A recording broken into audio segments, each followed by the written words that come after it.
ఒక విషయం ఏంటంటే పెళ్ళి జరిగిన తర్వాత జీవితంలో లోపల ఏమవుతున్నది అనేది అందరికీ తెలియదు. పైకి బాగుంటారు అందరూ, చాలా బాగుంటారు, చక్కగా తయారయ్యి పెద్ద పెళ్ళిళ్ళు అవుతాయి, బోలెడంత ఖర్చు పెట్టి పెళ్ళిళ్ళు చేసుకుంటారు, అవన్నీ అవుతాయి.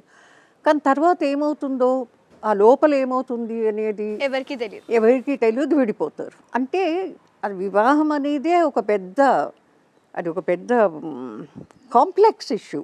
దాన్ని ఎట్లా నిలబెట్టుకోగలుగుతాము అని అంటే ఒక అవగాహన అనేది ఉండాలి. అన్నింటికీ ఒప్పుకోమని నేను అంటలేను. ఇప్పుడు భర్త తాగి వచ్చి తంతున్నాడు అని అంటే ప్రతిరోజు, అంటే మొన్న పేపర్లో వచ్చింది, మీరు చదివే ఉంటారు, భార్య తట్టుకోలేక చంపేసింది. ఆ చంపింది సరి అయిందా కాదా అని అంటే చంపడం అనేది తప్పే ఉండొచ్చు, కానీ మనం అర్థం చేసుకోవాలి కదా, ఆమెను ప్రతిరోజు హింసించేవాడు అని.